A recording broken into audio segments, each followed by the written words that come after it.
এই চুড়ি বানানোর আগের দুটি ভিডিওতে আমি বেস করা দেখিয়েছিলাম, আর আজকে আমি এই ছোট ছোট ফুল করা দেখাবো। এজন্য পার্পল কালারের সঙ্গে আমি এখানে সাদা কালারের সুতা ব্যবহার করেছি, আর এই সাদা কালারের সুতাটা হচ্ছে গুটি সুতা। যেহেতু আমি ছোট ছোট ফুল বানাবো এজন্য গুটি সুতা ব্যবহার করেছি। তো প্রথমে আমি করে নিচ্ছি স্লিপ নট। এই স্লিপ নটটি কিভাবে করতে হয় সেটা খুব সুন্দরভাবে আমার পেজে এবং ইউটিউবে দেওয়া আছে, যারা দেখতে চান দেখে নিতে পারেন। এখন আমি এখানে 5টি চেন করে নিব। 1 2 3 4 5টি চেন করা শেষ। এখন আমি 1 নাম্বার চেন অর্থাৎ সর্বপ্রথম যে চেনটি করেছিলাম সেই চেনের ভেতর একটি স্লিপ স্টিচ করব। এজন্য আমি এই চেনের ভেতর দিয়ে কুশি কাঁটাটা দিয়ে আঙুল থেকে সুতা নিয়ে লুপগুলো দিয়ে বের করে নিয়ে এলাম। এভাবে 5টি চেনটাকে জয়েন্ট করে একটি রাউন্ড তৈরি করলাম। তো এখন আমি এখানে 2টি চেন করে নিচ্ছি, 1 2। এরপর যে রাউন্ডটি তৈরি হয়েছে আমি রাউন্ডটির ভেতরে একটি ডাবল ক্রোশেট করব। তো রাউন্ডটি একটু আমি ভালোভাবে দেখিয়ে দিচ্ছি। দেখুন 5টি চেনের যে রাউন্ডটি হয়েছে এই হচ্ছে সেই রাউন্ড। এই রাউন্ডের মধ্যে দিয়ে কুশি কাঁটা ঢুকিয়ে আমি এই রাউন্ডের ভেতর একটি ডাবল ক্রোশেট করে নিচ্ছি। তো আমার ডাবল ক্রোশেট করা শেষ। এরপর আমি আবারও 2টি চেন করে নিলাম।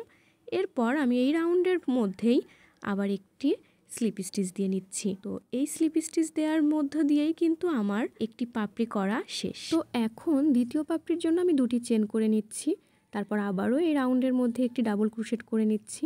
এরপর আবারও 2টি চেন করে এই রাউন্ডের মধ্যেই একটি স্লিপ স্টিচ দিয়ে দ্বিতীয় পাপড়িটি শেষ করব।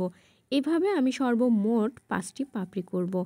তো 5টি পাপড়ি করে আমি সর্বশেষে কি করছি সেটা আপনাদেরকে দেখিয়ে দিচ্ছি। তো আমি ভিডিওটা একটু স্পিড করে দিয়েছি যেন বেশি লং না হয়। তো এই যে আমি সর্বশেষ পাপড়ির একদম শেষ অংশটা করছি। এই যে পাপড়িটি জয়েন্ট করার পর আমি সর্বশেষে একটি চেন করে দিলাম। চেন করে সুতাটাকে কেটে দিচ্ছি। তো এভাবে আমার ফুলটি করা শেষ। এই যে আমি সুতাটা বের করে দিলাম। এখন পাপড়িগুলো যেহেতু একটু কুচকে কুচকে থাকবে সেগুলোকে এভাবে টেনে সুন্দর করে শেপ দিয়ে দিতে হবে। এভাবে আমি সবগুলো ফুল করে নিয়েছি। এখন এগুলো সেট করব। এর জন্য রিল সুতা নিয়েছি। 2 তার রিল সুতা নিয়ে আমি ফুলগুলো সেট করব। এর জন্য চুড়িটার বেস ঠিক যে জায়গাটাতে জয়েন্ট করেছিলাম সেই জায়গাটা যেন খুব একটা বোঝা না যায়, তার জন্য আমি এই জায়গাটাতে একটি ফুল দিব। তো ফুলের বাড়তি সুতা কেটে নিব। কেটে আমি ফুলের মধ্যে দিয়ে দিলাম যেন সুতাটা দেখা না যায়। অর্থাৎ এই চুড়ি করার সময় যত রকম সুতা থাকবে বাড়তি সব কিছুই হাইড করে দিতে হবে। লক্ষ্য করলে দেখবেন আমি কিন্তু ফুলের পাপড়ির সাইডটাতে জয়েন্ট করছি।